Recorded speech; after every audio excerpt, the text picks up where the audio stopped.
Hey guys, how's it going? Kevin Cleary here with a knife video for you. And today I've got a couple of high-end frame locks, both of which are, highly appealing to me. I've got both two Reate models here, the Reate Torrent and the Reate K4. These are exceptional examples of all that a high-end knife can be. And one of the things I will just throw out there about Reate in general, I'm a big fan. Their work is always so good. Whenever I see someone do a collaboration, I'm hoping that Reate does the build. Now I will say some of the features that these knives have, I would have liked to see, or I would like to see on more of their collaborations. Sometimes, something like the external stop pin is that's a huge feature and a real winner for me. And both of these do have dual row ceramic bearings, which again is a big feature for me. So I would like to see that on more of their collaborations, but nonetheless, here we are with a couple of really fantastic knives. Both of these are available as of the recording of this video. There are more K4s available. You can see I got a little scuff on this. There are more K4s available at White Mountain Knives as of recording, and you can save yourself 10% off by using my discount code.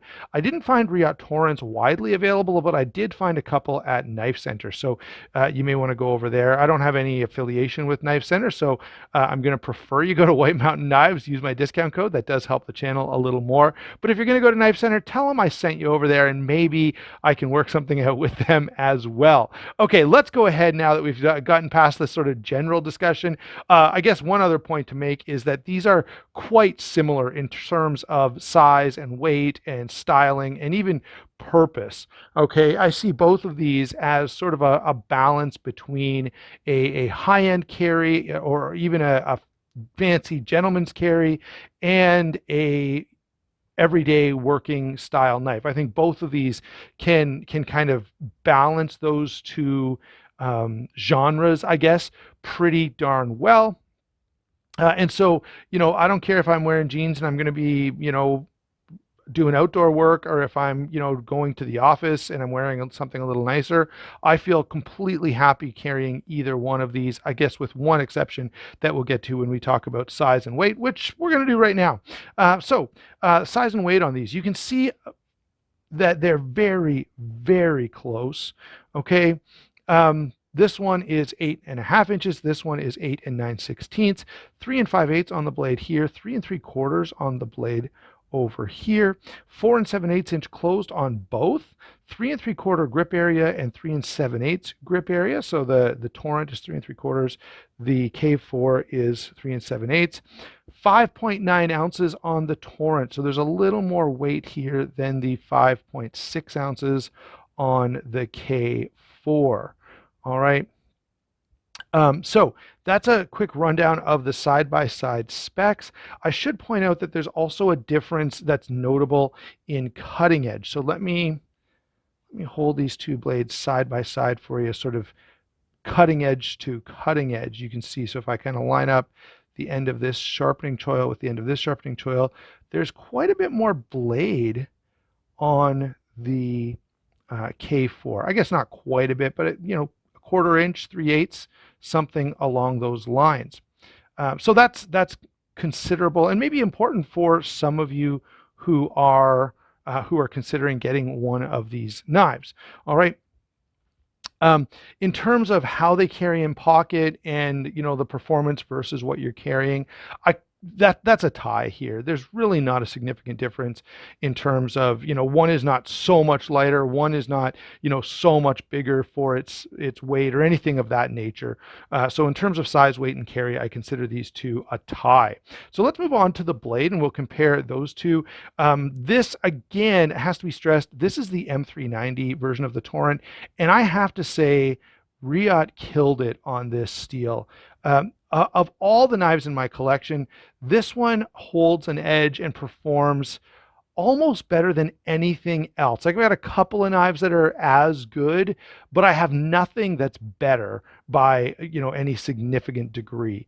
It is really, really well done. And I just love, this is one of those knives that I love to carry if I'm going to be traveling for a few days and maybe won't have an opportunity to sharpen, because I can be really confident that even if I have to do a bunch of cutting or something, this is going to hold up for at least a few days or a week before I could, if I had that need, before I could get back to sharpen it. This one is our RWL34, which is not going to hold up as well as M390, but is also nothing to sneeze at all. There are, of course, some other considerations. We've got the harpoon clip point here with a flat grind, 22 thousandths behind the edge. Over here, we've got the compound grind with a recurve and a hollow grind as well. And this is a draw point with a swedge. The other point to notice here that I think is interesting, if you will. I like the stonewash contrasted with the satin. The K4 does it a different way. Beautiful, beautiful blade, I have to say. I know not all of you like recurves. I find recurves just fine. Now, it depends a lot on your sharpening options. If you're solely depending on, sort of a bench stone, then yeah, a recurve can be a problem. So you put this on a flat surface, you see it's not going to touch. There are bench stones that are made to, that are a little bit rounded to address that. There are also stones for fixed angle sharpeners that, again, are designed to accommodate that. But for my money, I find just a Spyderco Sharpmaker, works great on recurve knives. The same is true of even the Lansky box. And a lot of times people who have, anyway, that's a different discussion. I'm aware that not everyone likes recurves because of the fact that they can be a little harder to sharpen if you don't have the proper equipment to do it. But the proper equipment is like $19. So I don't consider that a big deterrent for most people, especially if you like the style of that blade, or better yet, you like the performance of a recurve. And there is a performance value there when it comes to slicing and certain cutting tasks. The other thing I've got to say while we're talking about these two blades is the hollow grind versus the flat grind. Okay, now credit where credit is due. The Torrent is a great blade, and I have no real complaints about its performance. Even though it is a little thicker blade stock, it still slices well, and it's fairly thin behind the edge at 22 thousandths. I mean, that's not crazy, but when you compare a flat grind to a hollow grind in terms of slicing, it's incredible how easily this just gets into that material. Like, no force is required. It goes in so nicely that I, over and over again, I've talked about this. Almost any knife that I can think of, if you were to give me a choice and say, you could have this in a flat grind or a hollow grind, I would almost always take a hollow grind. I just think that's the best way of achieving, a good, tough, durable, robust blade, and making sure that it still slices like crazy. So big fan of hollow grinds. And by the way, on various different cutting channels, Neves Knives has demonstrated this, Cedric and Ada has demonstrated, you get better cutting performance from a hollow grind. It's just, there's no question about it at this point. So love the hollow grind, like the recurve. I love the overall look of both of these, but because of that hollow grind and really the compound grind, which is also highly attractive to me, I've got to give the blade, in terms of comparing these two, I've got to give the blade to the K4, while acknowledging that this is exceptional and does a really, really great job and has served me well for many, many years, and will continue to serve me well for many, many years into the future. So, well, it's not a blowout like where this is just way better. I do like the styling just a little bit better, and I like the hollow grind a little bit better, while still loving the Torrent. Lockup and deployment. The Torrent is fantastic, and this is one area where I really, really love what they have done here. The action is essentially ideal. Like, you could not get anything better. The performance on this is spectacular. The detent is great. It's smooth as silk. And once every 2 years or something, I think about cleaning it out, and I do. Moving over here, also, guess what? Dual row ceramic bearings. The performance is great. Okay, there's no complaint whatsoever. The only thing I would say, the big difference between these two is both are flipper deployment, but the way that lockup is achieved is different. So here on the K4, we've got this stop pin back here in the spine. You'll notice no stop pin here because these lugs are doing the job, and they do a great job. This is a stronger way of doing this, and it's also a way of limiting the forces that are applied to your pivot. And so, on this knife, you're totally relying on the pivot to take away any side to side blade play, where here you've got the force of the lock pushing up and pushing these into the handle, and that provides sort of this triangle. And it's the same way that that hinderers do it. And because of that, you get a very, very strong, reliable lockup. I have tons of knives that have an internal stop pin right here that I really, really like, and I'm not complaining about it, but I do prefer this option from a utility standpoint, while also acknowledging that having these giant pins out here on the blade may not be exactly the design that every single designer wants to go with. All right, so lockup and deployment are very, very close, but I've got to give it to the Torrent because of the external stop pins here on the blade. It's just a great way to lock up a folding knife, and it's highly dependable, highly reliable, and stronger than the other option. Okay, not stronger in terms of, by the way, I'm not talking about the forces applied this way. I'm talking about forces applied this way. You end up with extra lateral strength, which is, to me, highly valuable. All right, let's move on now to the handles. This is where there's going to be a little more of a significant difference. Both of these handles are, of course, titanium frame locks, but the Torrent is more of a slab side with chamfering, while the K4 is an actual, right, 3D machined rounded handle. Okay, you can see the profile there, where when you look down at this, it's just flat pieces of titanium. Now, they've got these nice milling lines into the handle on the Torrent, which does provide really, really nice traction. They don't have quite the same thing going on over here on the K4, but in hand, it feels exceptionally good because of that rounded, contoured handle. And so ergonomically, I've got to give extra points to the K4.